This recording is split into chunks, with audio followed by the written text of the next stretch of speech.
Meu nome é Jó, e esta é a minha história. Eu era um homem rico chamado Jó, que vivia em uma região conhecida como Uz. Eu possuía uma grande família e enormes rebanhos. Sempre fui uma pessoa íntegra e justa, comprometido em viver uma vida moral e mantinha uma relação muito disciplinada com Deus. Na terra de Uz, eu era conhecido por ser irrepreensível e honesto, temendo a Deus e me afastando do mal. Tinha 7 filhos e 3 filhas. Possuía 7.000 ovelhas, 3.000 camelos, 500 jugos de bois, 500 jumentos e um grande número de servos. Era considerado o maior entre todos os povos do Oriente. Os meus filhos costumavam celebrar festas em suas casas em seus aniversários e convidavam suas 3 irmãs para comer e beber com eles. Após um período de celebrações, eu organizava um ritual de purificação para eles. Bem cedo na manhã, oferecia um sacrifício queimado por cada um, pensando, talvez meus filhos tenham pecado e amaldiçoado a Deus em seus corações. Esta era a minha prática constante. Deus destacou as minhas virtudes perante Satanás. No entanto, Satanás argumentou que eu era justo apenas porque Deus me favorecia abundantemente. Um dia, os anjos vieram se apresentar perante o Senhor, e Satanás também estava entre eles. O Senhor perguntou a Satanás, de onde vens? Satanás respondeu ao Senhor, de percorrer a terra, indo e vindo por ela. Então, o Senhor disse a Satanás, você notou o meu servo Jó? Não há ninguém na terra como ele, um homem íntegro e correto, que teme a Deus e evita o mal. Será que Jó teme a Deus sem motivo? Replicou Satanás. Você não colocou uma proteção ao redor dele, de sua casa e de tudo o que possui? Você abençoou tudo o que ele faz, e seus rebanhos e manadas se espalharam pela terra. Satanás desafiou a Deus, dizendo que, se lhe fosse permitido infligir sofrimento a mim, eu mudaria e amaldiçoaria a Deus. Deus permitiu que Satanás me atormentasse para provar essa audaciosa afirmação, mas proibiu tirar-me a vida. Mas estenda sua mão e ataque tudo o que ele possui, e certamente ele o amaldiçoará, disse Deus. Muito bem, então tudo o que ele possui está em seu poder, mas não coloque sua mão sobre o próprio homem, respondeu Satanás e saiu da presença do Senhor. Recebi 4 notícias em um único dia, informando que minhas ovelhas, servos e 10 filhos haviam morrido vítimas de invasores, ladrões ou desastres naturais. Um dia, enquanto os filhos e filhas estavam celebrando e bebendo vinho na casa do irmão mais velho, um mensageiro chegou a mim e disse, os bois estavam arando e os jumentos pastando perto, quando os sabeus atacaram e os levaram, mataram os servos à espada, e eu fui o único que escapou para contar a você. Enquanto ainda falava, outro mensageiro chegou e disse, o fogo de Deus caiu do céu e queimou as ovelhas e os servos, e eu fui o único que escapou para contar a você. Enquanto este ainda falava, chegou outro mensageiro. Os caldeus formaram 3 grupos de ataque e lançaram um ataque surpresa. Aos seus camelos, levando-os, mataram os servos à espada, e eu fui o único que conseguiu escapar para informar você. Ainda falando, outro mensageiro chegou dizendo, seus filhos e filhas estavam celebrando e bebendo vinho na casa do irmão mais velho, quando de repente um forte vento veio do deserto e atingiu os 4 cantos da casa. Ela desabou sobre eles e morreram. Eu sou o único que escapou para contar a você. Em meu luto, rasguei minhas vestes e raspei a cabeça, mas ainda assim louvei a Deus em minhas orações. Então eu me levantei, rasguei meu manto, raspei a cabeça e, prostrado no chão, adorei, dizendo, nu saí do ventre da minha mãe e nu partirei. O Senhor deu e o Senhor tirou. Bendito seja o nome do Senhor. Em tudo isso, eu não pequei nem atribuí a Deus nenhuma falta. Ao dizer, nu saí do ventre da minha mãe e nu partirei. O Senhor deu e o Senhor tirou. Bendito seja o nome do Senhor. Eu estava reconhecendo a soberania de Deus sobre todas as coisas, incluindo a minha própria vida e tudo o que possuía. Por que continuei a bendizer o seu nome, apesar da perda imensurável? Foi minha fé inabalável, ou a aceitação de que tudo pertence a Deus e a Ele retorna? Apesar do meu coração estar partido, eu não pequei nem culpei Deus. Porque mantive minha integridade e fé, sem atribuir falta a Deus, mesmo quando tudo o que eu amava foi tirado de mim? Será que eu realmente entendia a natureza transitória da vida e a eternidade das coisas divinas? Como Jó, resistia aos apelos de minha esposa, que tentava me persuadir a amaldiçoar a Deus e renunciar à vida. Apesar dos meus sofrimentos, eu tentei suportá-los. No decorrer dessa provação, duas tramas se entrelaçaram habilmente em minha vida, uma celestial e outra terrena. Elifaz, Bildad e Sofar, 3 amigos meus, chegaram para me consolar, sentando-se comigo em silêncio por 7 dias em respeito ao meu luto. Eu falei no 7º dia, iniciando um diálogo no qual cada um dos 4 homens ofereceu descrições poéticas de seus problemas. Eu amaldiçoei o dia do meu nascimento, comparando a vida e a morte com a luz e a escuridão. Desejei nunca ter nascido, e que meu nascimento tivesse sido encoberto pelas trevas, sentindo que a vida só aumentava minha agonia. Elifaz respondeu que eu, que anteriormente consolava a outros, agora admitia que nunca fora realmente consciente do sofrimento deles. Elifaz concluiu que minha dor devia ser devido a algum pecado que cometi e recomendou que eu buscasse o favor de Deus. Bildad e Sofar concordaram que eu devia ter cometido algum mal para provocar a justiça de Deus e argumentaram que eu deveria tentar demonstrar um comportamento mais inocente. Bildad supôs que meus filhos trouxeram a morte sobre si mesmos. Pior ainda, Sofar insinuou que qualquer erro que eu tivesse cometido mereceria muito mais dor do que eu havia recebido. Refletindo sobre as palavras dos meus amigos, eu, Jó, pensava comigo mesmo. Elifaz apontou que eu, que antes consolava os outros, agora parecia não entender verdadeiramente o sofrimento alheio. Será que ele estava certo? Será que minha própria dor revelou uma falta de empatia anterior? Elifaz acreditava que meu sofrimento era resultado de algum pecado que cometi. Será que isso era verdade? Será que eu falhei de alguma maneira que não percebi, atraindo essa adversidade como consequência?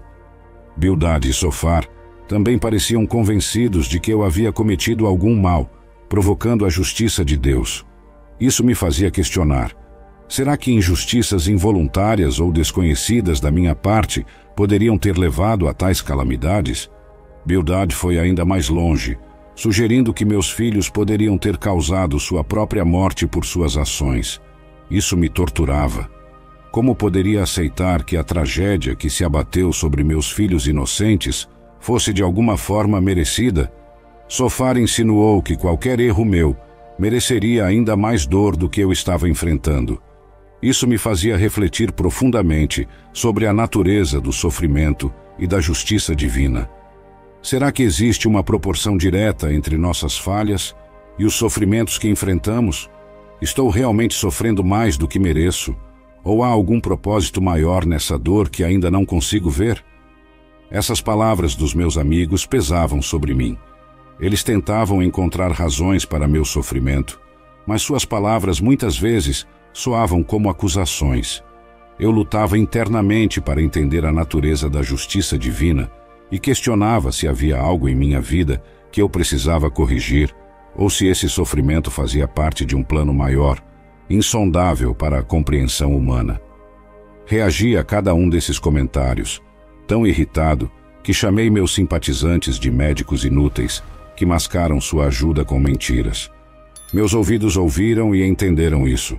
O que vocês sabem, eu também sei.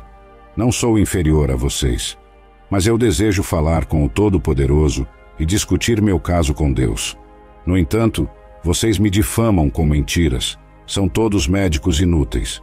Minha reação às palavras dos meus amigos, eu, Jó, dialogava comigo mesmo. Quando respondi, meus amigos, senti uma irritação profunda. Por que me senti tão provocado pelas suas palavras?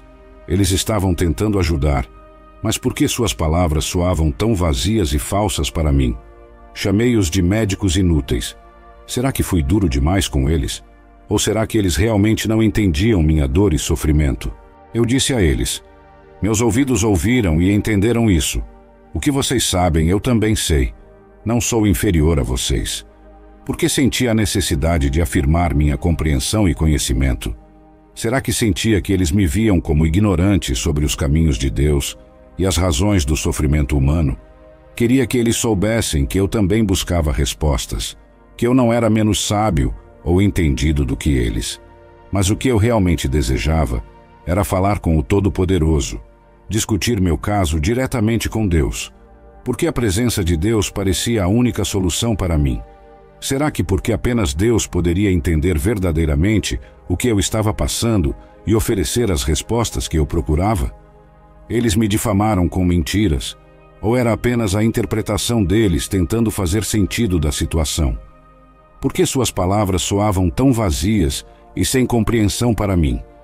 Será que a verdadeira ajuda e conforto só poderiam vir de um encontro genuíno e direto com Deus, e não através das palavras e racionalizações humanas? Esses pensamentos me assombravam enquanto eu lutava com meu sofrimento e a busca por respostas. Será que minha irritação era um reflexo da minha própria angústia e confusão, ou uma resposta justa à falta de verdadeira empatia e compreensão da parte de meus amigos? Eu questionei por que Deus julga as pessoas com base em suas ações, quando Ele poderia facilmente corrigir ou perdoar esses atos.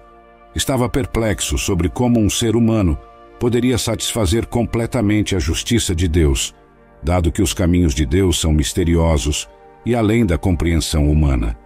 Além disso, os humanos não podem convencer a Deus com suas palavras. Deus não se deixa enganar, e eu admiti que nem mesmo conhecia o suficiente para defender meu caso perante Deus.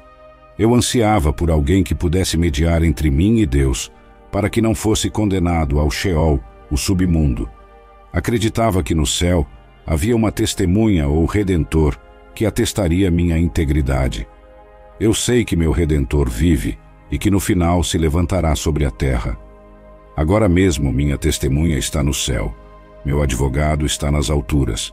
Por que essa necessidade de um mediador era tão forte em meu coração? Eu não queria ser condenado ao Sheol, o sombrio submundo.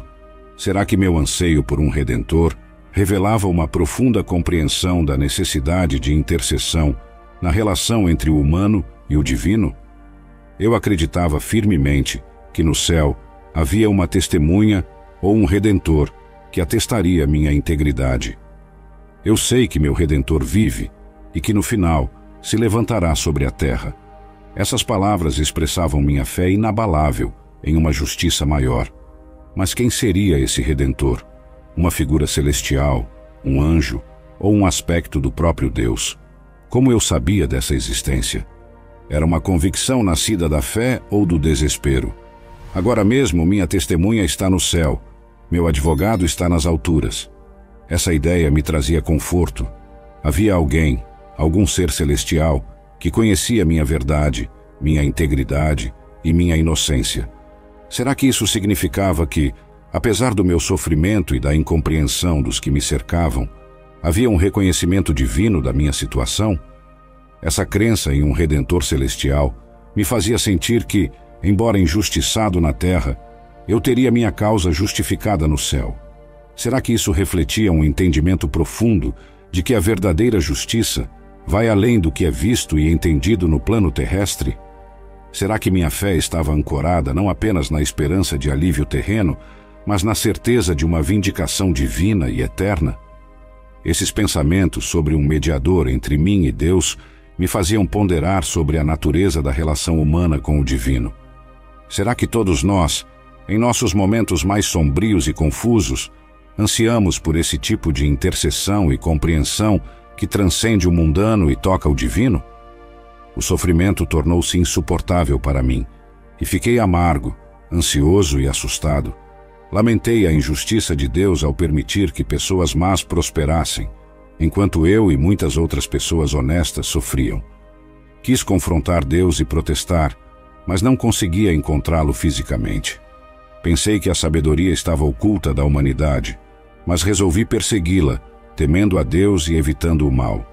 Eventualmente, Deus interveio no diálogo. Durante meus discursos, pedi a Deus 36 vezes que falasse comigo. Agora, meu desejo foi atendido. Nas 2 ocasiões em que Deus falou comigo, isso aconteceu em meio a uma tempestade. Havia um certo humor na forma como Deus se dirigiu a mim. Fui lembrado por Deus de que Ele é o Criador de tudo. Deus repassou sua impressionante atividade de criar e sustentar o mundo, perguntando-me se eu poderia igualar essa obra. Terminou perguntando se eu estava em posição de julgar, dizendo que era impertinente para mim acreditar que Deus deveria se explicar a mim. Fui feito me sentir muito pequeno. Eventualmente eu respondi: sou indigno. Como posso responder a ti? Coloco minha mão sobre minha boca. Falei uma vez, mas não tenho resposta. 2 vezes, mas não direi nada mais. No segundo encontro, Deus não falou sobre si mesmo como Criador, mas sobre 2 de suas criaturas. Curiosamente, estava cheio de humor. Mais uma vez, ele me perguntou sobre meus pensamentos a respeito do hipopótamo, o Behemoth, e do crocodilo, o Leviatã, como se essas incríveis bestas tivessem as respostas para os grandes problemas da vida. Fui lembrado de que não posso entender a Deus, nem ao mundo animal, e muito menos ao mundo moral. Pensava comigo mesmo. Quando finalmente falei com Deus, tudo o que consegui dizer foi: sou indigno. Como posso responder a ti? Por que me senti tão pequeno e sem palavras diante dele? Coloquei minha mão sobre minha boca, um gesto de silêncio e humildade. Porque depois de tanto tempo pedindo por uma resposta, quando finalmente tive a chance de falar, senti que não tinha nada a dizer? Falei uma vez, mas não tinha resposta. 2 vezes, mas decidi não falar mais. O que isso diz sobre a minha jornada? Será que percebi que algumas respostas que tanto busquei simplesmente estão além do meu entendimento humano? Que há mistérios na vida e na ordem divina que não posso compreender? No segundo encontro, Deus mudou o foco da conversa. Ele não falou sobre si mesmo como o Criador, mas sobre 2 de suas criaturas, o hipopótamo, Behemoth, e o crocodilo, Leviatã. Por que Deus escolheu falar sobre esses seres? Qual era o significado por trás disso? Esses animais poderosos, misteriosos e temidos, por que eles foram usados para ilustrar o ponto de Deus? A abordagem de Deus estava cheia de humor. Por que Deus usaria o humor em um momento tão crítico da minha vida? Isso era para me mostrar que, apesar da gravidade da minha situação, ainda há espaço para uma visão mais leve da existência? Ele me perguntou sobre meus pensamentos a respeito dessas criaturas. Será que a intenção era me fazer ver que, assim como não entendo completamente essas criaturas formidáveis, também não posso entender totalmente os caminhos de Deus? Fui lembrado de que minha compreensão é limitada, não apenas em relação ao mundo natural, mas também em relação ao mundo moral e espiritual. Estas reflexões me levaram a uma humildade mais profunda. Eu entendi que há coisas além do meu entendimento e que a sabedoria não reside em ter todas as respostas, mas em reconhecer e aceitar a grandiosidade e o mistério do universo e de seu Criador.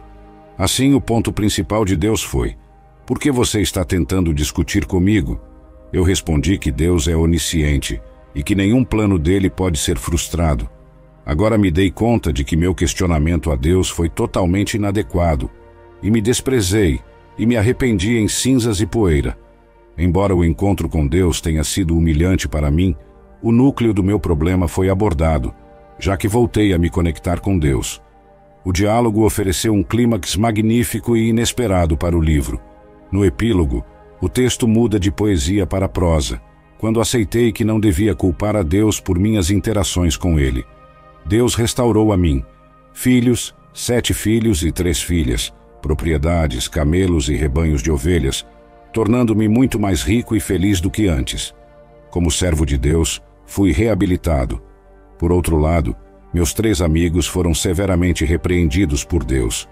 Deus disse que eles não falaram corretamente sobre mim, indicando que não devemos citar seus discursos como se fossem verdades. O notável nas 2 rodadas de Deus comigo é que ele ainda não respondeu às minhas indagações e não me contou sobre sua aposta com Satanás. Eu não precisava saber o que estava acontecendo no céu, porque Deus tinha seus motivos para permitir que eu sofresse. Eu desconhecia a aposta divina. O teste seria inútil se eu soubesse. Este encontro nos ensina valiosas verdades sobre Satanás. Em primeiro lugar, sugere que ele não pode estar em 2 lugares ao mesmo tempo, não possuindo a onipresença de Deus? Será que minha fé e integridade teriam sido genuínas se eu tivesse consciência do desafio por trás de meu sofrimento? Talvez a verdadeira natureza da fé resida justamente em acreditar e confiar, sem ver o quadro completo. Essa situação também me faz refletir sobre Satanás. Foi-me revelado que ele não possui a onipresença de Deus. Por que isso é significativo? Isso implica que, ao contrário de Deus, que está presente em todos os lugares e conhece todos os corações, Satanás tem limitações. Ele não pode estar em todos os lugares ao mesmo tempo. Isso diminui o seu poder e influência em comparação com a onipresença divina.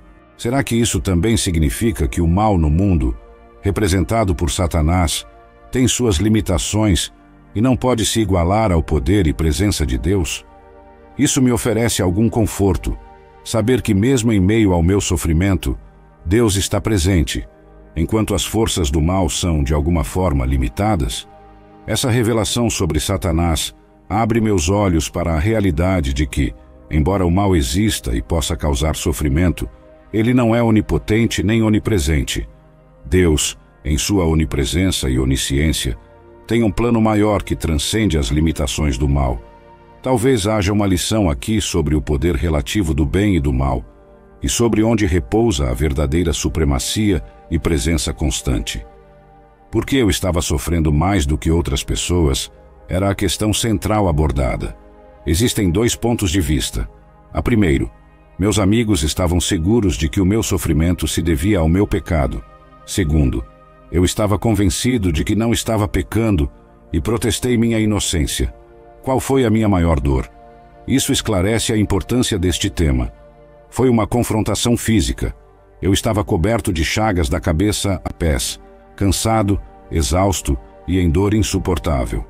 Socialmente, devido à minha aparência física e ao fato de que a comunidade local estava ciente de minha recente tragédia, eu me tornei um pária social. As pessoas andavam do outro lado da rua em vez de falar comigo, enquanto eu me sentava em um monte de cinzas na extremidade da cidade. Até os adolescentes riam de mim. Mentalmente, eu enfrentei a dor mental de não saber por que estas coisas angustiantes estavam acontecendo, especialmente porque parecia não haver nada em meu passado que indicasse isso.